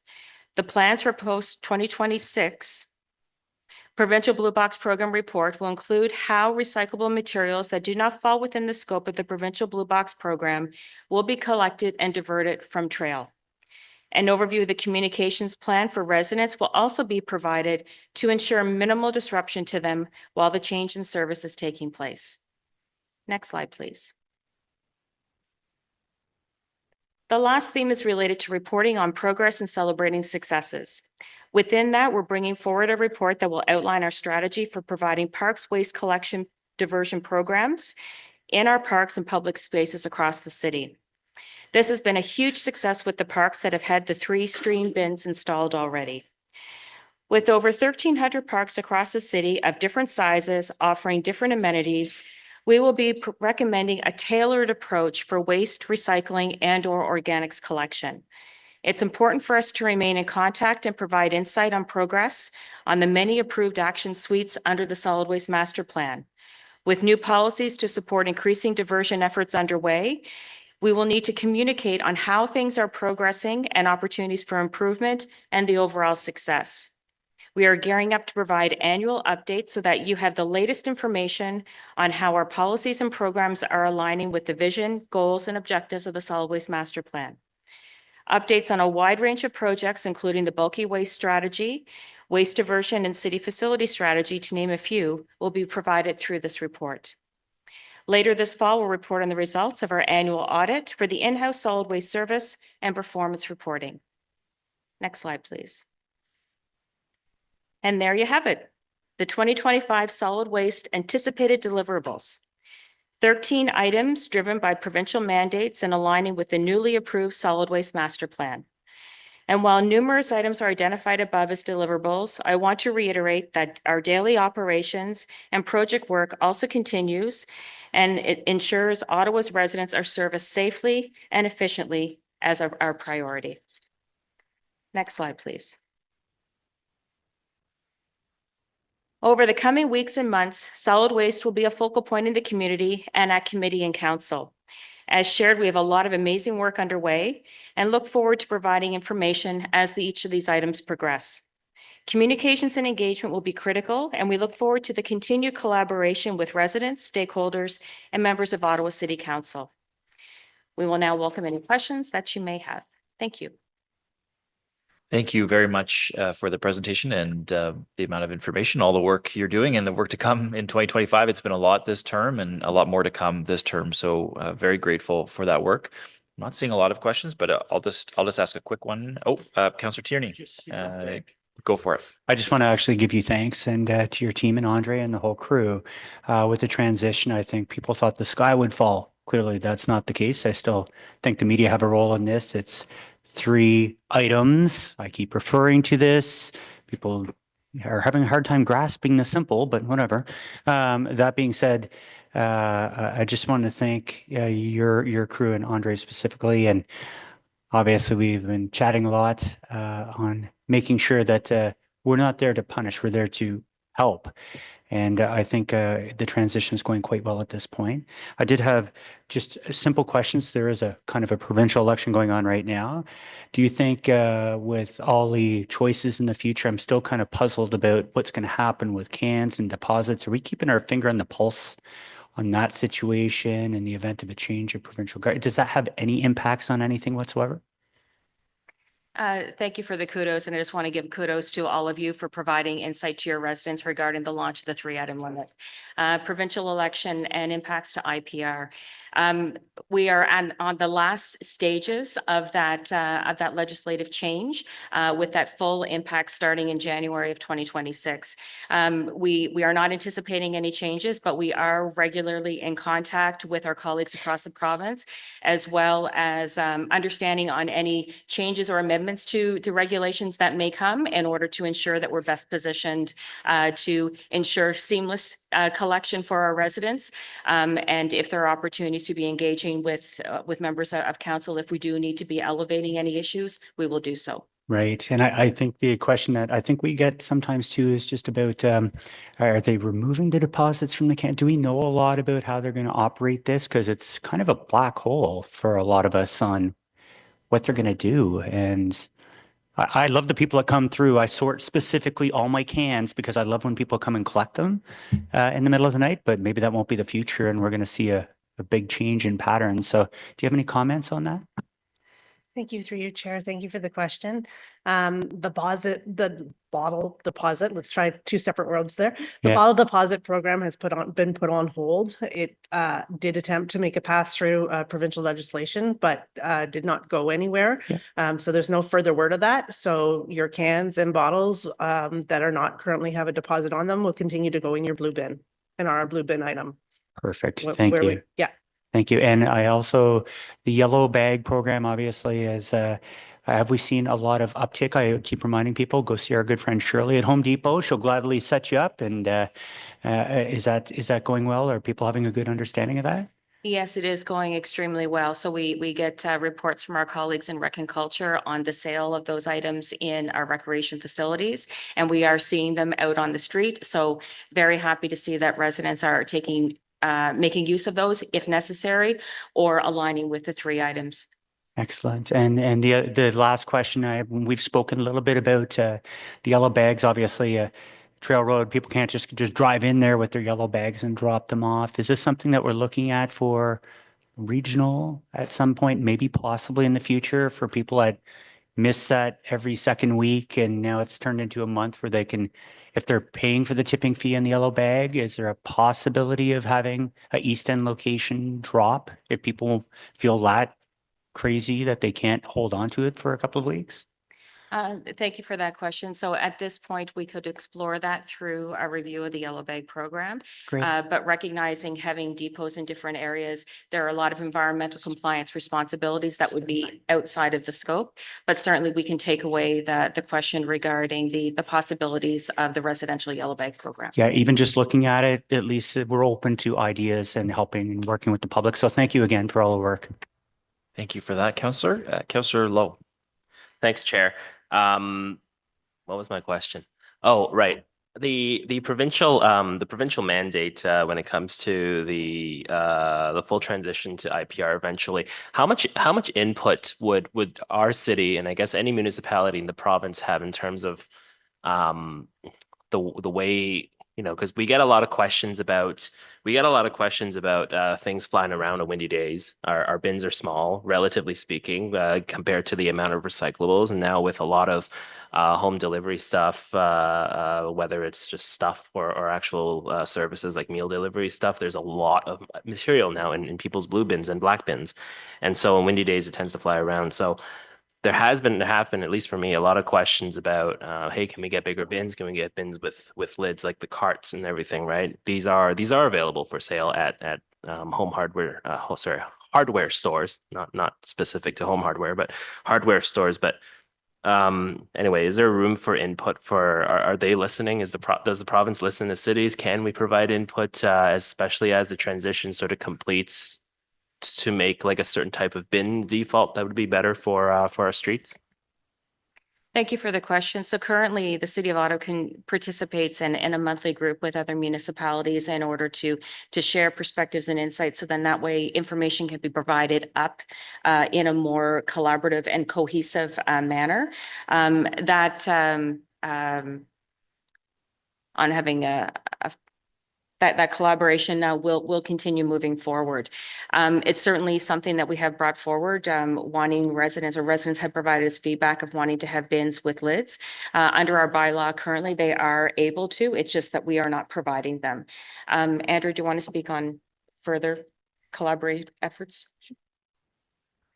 We are in transition right now. As you know, our collection contract is with Circular Materials, and we subcontract to our current collectors as we presented to council a couple of years ago. What that does mean is when we get resident inquiries and suggestions about bins, those are going directly to Circular Material through us. So we are continuing, we have a daily conversation with our contract manager, and we provide that information directly to Circular Materials, and we will continue to do so through transition when the conversation will then become a direct conversation. So I know that bin size and type is always on the agenda, and we do provide resident feedback to Circular Materials. Okay, thanks. Thank you very much. Thank you, Councillor Lowe. Councillor Kavanagh. Yeah, thank you. The 3-item limit has gone pretty well. The biggest complaints I got was that people had attached lids to their containers, and apparently that's been on the books for a long time, but it wasn't enforced until the 3-bag limit came. Is that still going to continue? Because I think you were just sort of referring to that. I'm sorry if I missed that, but that was actually one of the biggest issues because of animals getting into containers. So that was the reason for having to have attached lids. And I don't know if there's any change on that. And also the fact that there was no 140-liter containers around. And I don't know if that's updated. I haven't checked recently if that's if they're available. Through you, Chair. Thank you, Councillor, for the question. I'll start with the attached lid. The attached lid is still required to be removable by the curbside collectors. It's a safety issue, and it's something that we're mandating. We thank the residents so much. The compliance in this area has been fantastic. People have found ways to remove their lids and have the solution of being able to put them on and have them be removable. So a huge kudos to all the residents who are working hard at making sure that their lids are removable. As for the size containers, you will notice in your local home hardwares, the up to 140s are much more available now.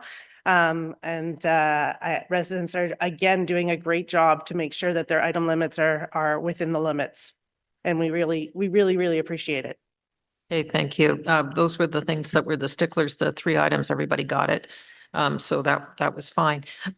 In terms of parks, it's really appreciated that the program is expanding, particularly for the larger parks, the destination parks like Britannia and Andrew Hayden, which get a lot of garbage, and really appreciate the moving forward on recycling for those bigger parks, because you only have to see them on a Monday morning after a busy weekend to know that there's a lot of garbage, and just encouraging people to take things home is good as well.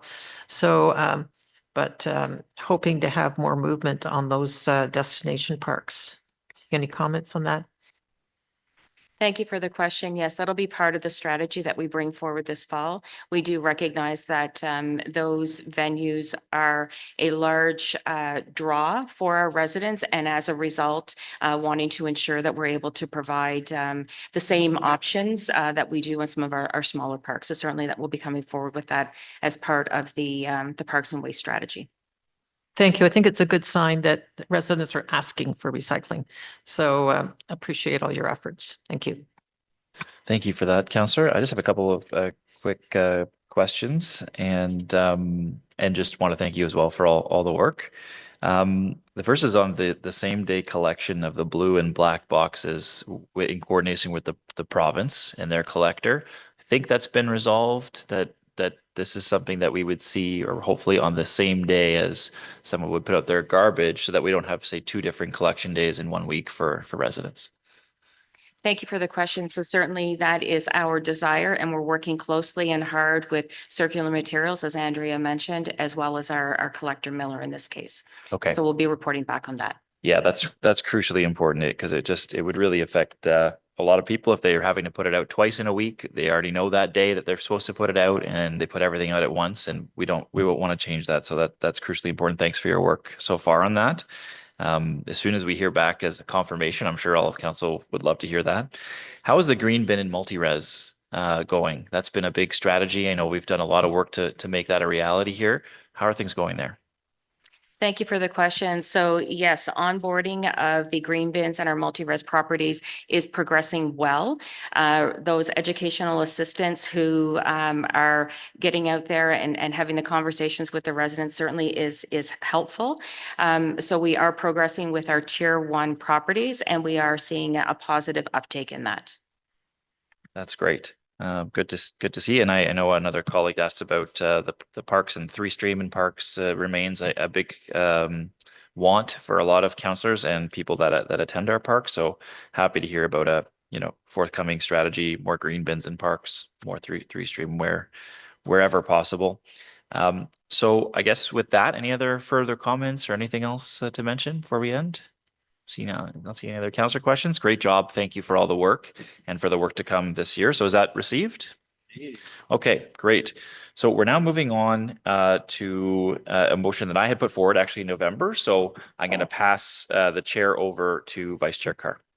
Thank you very much, Chair. So at this time, I'll have you introduce your motion.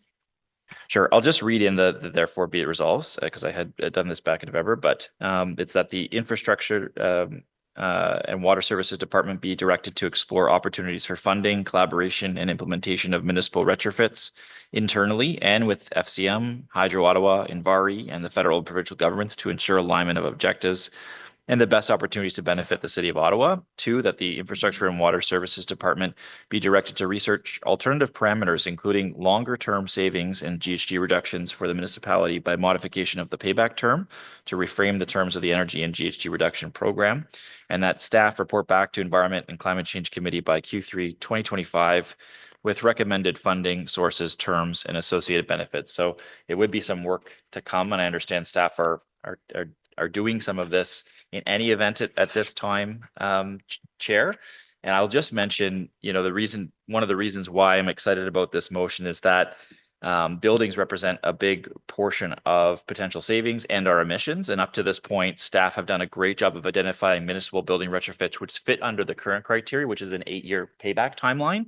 I want to see that payback timeline grow so that even if we're saving money, say over 10 years, over 15 years, still worthwhile to do an inventory of those buildings to come back and achieve those municipal retrofits, as well as some other lighting solutions. There's a lot of like field lighting and other things like that that we can get better at by installing LED and have a payback to the city over time. So that's the intent of the motion. I think over the last 14 years, the city's invested a total of $32 million in energy and GHG reduction projects, which have led to $43.5 million in savings. So truly a payback to the city over time. And those assets represent a big opportunity for us to show some more leadership on this, including steps to meaningful emissions reductions and those long-term savings in energy efficiency. So that was the purpose of the motion. And Chair, there'll be other information coming back if we pass this today from staff in Q3. Okay, thanks very much, Chair. Are there any questions for the Chair on this item?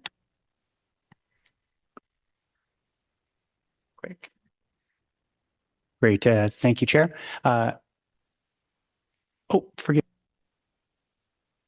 Sorry, Councillor Tierney. Councillor Curry did have her hand up, so I'll go to her first and then we'll go to you if that's okay.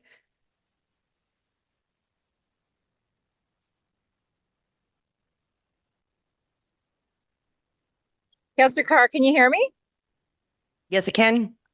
My only question to staff is staff not already doing all of these things? I'm just wondering if this motion is necessary. My understanding that staff have been directed to do this already. Madam Chair, yes, this is work that's currently in progress, and we're happy to provide a report by Q3. So we don't need a motion? We currently don't have a direction to bring a report back. So if the motion stands, then that would provide that direction to provide a report to Committee and Council. Okay, I find it hard to believe you wouldn't report to us on any of this ever, but anyway, that's fine. Thank you, Councillor Curry. We'll go to Councillor Tierney now. Great. Thank you, Chair. I just want to say thank you. I think this is important. I was actually at New Brunswick last week with Minister Guilbeault, and we were talking about FCM's great work and the Green Municipal Fund. Remember, it's $1 billion tranche of money that's there that we can access municipalities across the country. I think resiliency is one of the biggest issues that face municipalities right now. And if you saw the announcement, $30 million to build resilient communities on 30 adaptation projects, 17 studies, and 34 partner grant recipients, Ottawa was actually one of those. So I know that's probably on the radar, but this is an opportunity where other levels of government are chipping in from a national perspective to make sure that we can create resilient communities. You know, we hear about shorelines washing out on a regular basis. Let's make use of whatever money's out there. So thank you, Chair, and thank you, regular Chair, for your work on this file. Thank you, Councillor Tierney. We'll go to Councillor King now.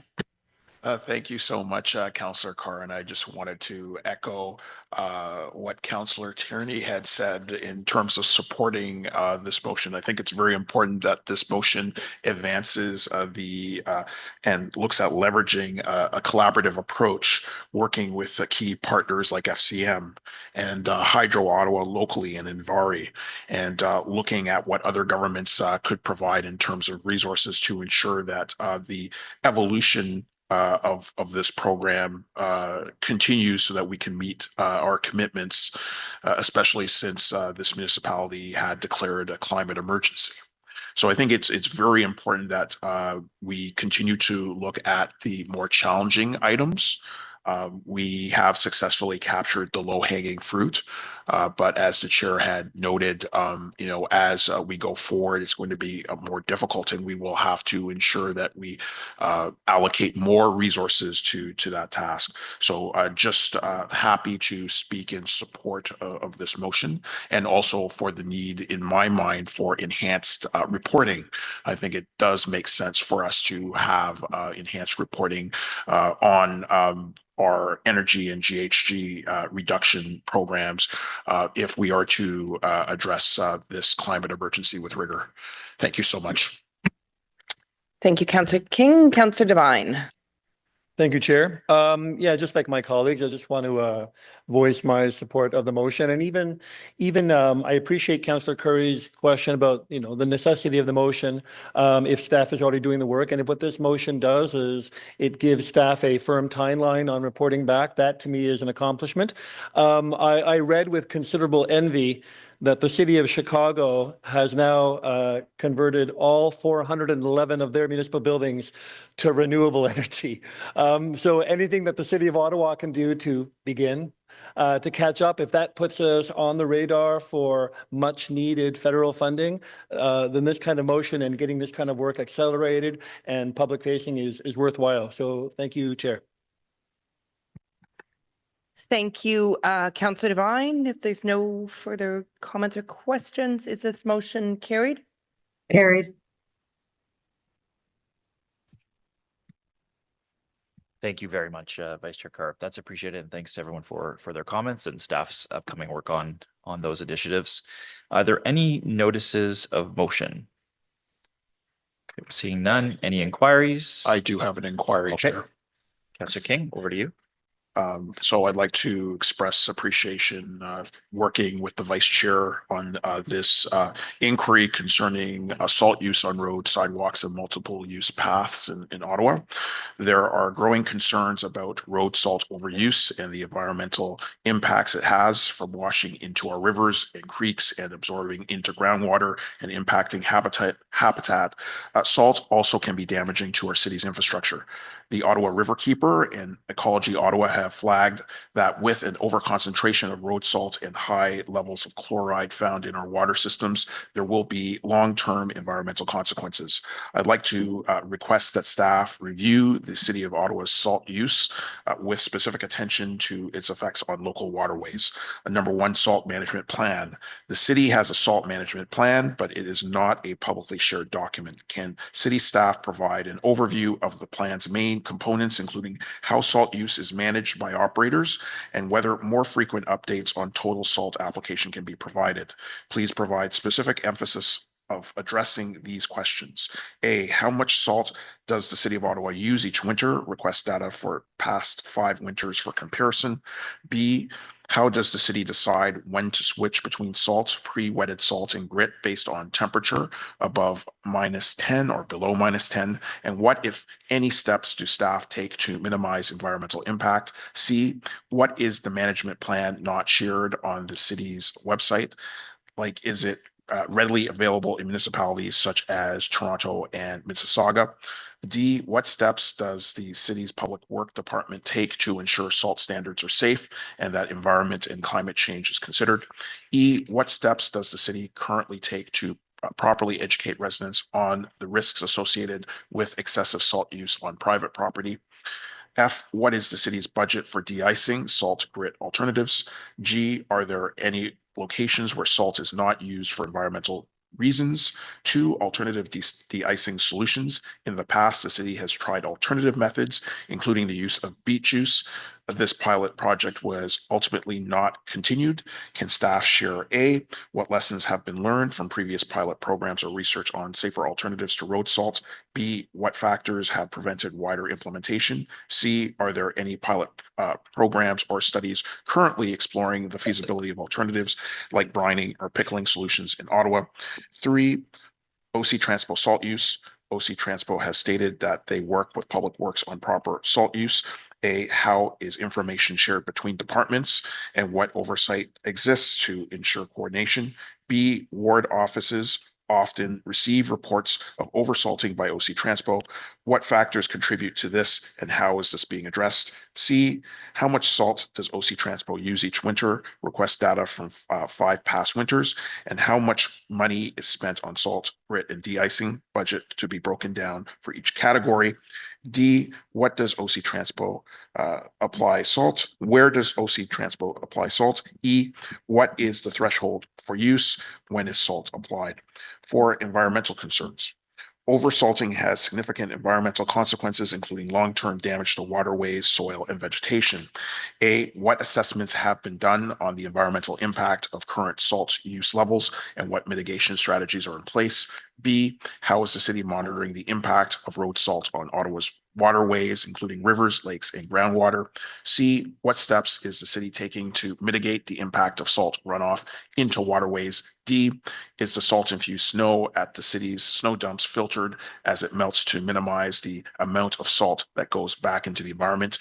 And E, the Ottawa River Action Plan focuses on reducing pollutants and improving water quality, but does not currently address road salt use. Given the documented concerns about salt contamination in waterways, is there a plan to incorporate road salt management into this strategy? If not, why? Thank you, Chair.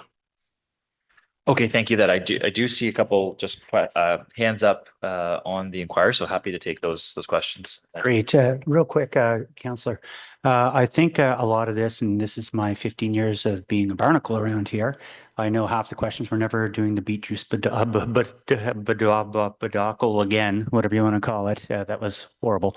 But there's a lot of history. There's a lot of resources that may be required. I suggest that we sit down and have a quick history lesson maybe, and B, whatever remaining inquiries are there that we send to Public Works and Infrastructure Committee. Clearly you have an interest in salt and how much salt is being used. So I don't know if you'd be willing to have this move to the transportation, or if we can seek the clerk's consideration, because this is really in the Public Works wheelhouse, I would believe. Looking for a ruling from the clerk or direction. Yeah, and happy to move it over to clerks, and I Thank would you. also be personally happy to have it go to both committees as a reply, because I think there's overlap, you're right, for both, but happy to hear from the clerk's office if that's feasible to have a reply at both. Yes, through you, Mr. Chair, just to concur with your assessment that the response could go on to both. And no, due to the length of the inquiry, the department will also comment on whether this is significant, at which time a motion may be required. Thank you for that. Councillor Curry, I saw you had your hand up, maybe your question was answered, or yeah. I was just going to ask staff the amount of work it was going to take to answer this inquiry, and exactly that. Should it be a motion? Yeah, it is a pretty broad-based inquiry, certainly, and there's lots of important and good questions, of course, but it is work. So just over to city staff to comment on whether it is significant, and if it requires a motion to be able to undertake the answers to these questions. So, Chair, it is a fairly significant inquiry. Now, that being said, to Councillor Tierney's point, there's a number of elements that we've already previously addressed that we would be looking to reuse. But given the time of the year, also, it's something that we definitely need leniency in terms of when we can report back on. Okay, that's helpful context. And just to Councillor King, Vice Chair Carr, timing wise, obviously there's a lot here. Are you amenable to having a longer term? I am amenable because I think we want to get quality data. Also amenable for this item to go to both committees. And in terms of the inquiry itself, it was directed to Public Works. So pleased to have what we're really seeking here is data in order to have a more fulsome policy debate. And we need that understanding. So I'm amenable to both. Okay, and just to the clerk's office, do we, just given the comments from the GM, do we need a motion for this, or is it acceptable that it be just an inquiry as it is now, given there's some answers that have been given in the past? Through you, Chair, based on the response from Mr. Gonstier, it appears this is significant. Therefore, the inquiry could be considered a notice of motion, which could come back to the next meeting for discussion and a vote. So the next meeting would be on March 18th of environment and climate change. And we also have the Environmental Excellence Awards that day too. The other option is to move it today with the will of committee. So there's a couple of options. Yeah, maybe the clerk, if this is seen as a motion, I'm just debating, would it be notice of motion to Public Works and Infrastructure Committee, or would it be dealt with here at the next Environment Committee meeting, because I really have a concern about this one, about the number of resources when there's literally like 30 questions here that could be solved by an email or a discussion. So maybe the mover of the inquiry wishes to withdraw it. Otherwise, I would move to put this on the table today and we table it and we vote. If it's not going to go to Public Works. Okay, so currently there's a inquiry on the table. Staff have told us it has to be a motion. It's any member's prerogative with which to put the motion forward, or perhaps give a notice of motion. There are a number of options that could also happen. So if you'd like to turn it into a notice of motion, that's possible, and it's at whatever committee you'd like to put it forward at. But I think Councillor Tierney, the response about going to both committees makes sense no matter what. The response, but the actual vote should take place at Public Works and Infrastructure Committee. I'm looking at the clerk's office. I mean, you really look at it cites Public Works within the actual currently inquiries soon to be motion. I wish I would have had an advanced copy. We could have determined half of this, but you know, play silly games, win silly prizes. So are we going to deal with it today at this committee, or would it go to the other committee? So my prerogative is that this is an overlapping issue with environment and with our roads crews, 100%. So I see what you're saying about it. But I think from my prerogative, it would be in order to give a notice of motion here with the response going to both for any action in the future. This is an environmental issue as well. And we're hearing people raise this as an environmental issue. So and I would opt for this being a notice of motion. Okay, and that makes sense as long as I think that response can go to both committees, as Councillor Tierney's indicated. So just to clerks then, so it would go a notice of motion and it would come back to the next committee. If there is a notice of motion put on the Transportation Committee or Public Works and Infrastructure Committee, it could also be considered there. So I think we can work with the clerks offline, but for now, giving a notice of motion gives us some time to work through that. So as a notice of motion then from Councillor King on the inquiry, I don't think clerks needs any more than that, or do you require anything else? You're good? Okay. Perfect. So formally moved as a notice of motion. Are there any other business for today? No? Okay. So we're adjourned. The next meeting is on Tuesday, March 18th. It'll be held in council chambers to allow for more room for those attending the Environmental Excellence Awards, which I always look forward to, and I hope to see everybody there, ideally in person, just because those awards are such a fun time. So thanks, everyone. Good to see you all. Have a good day.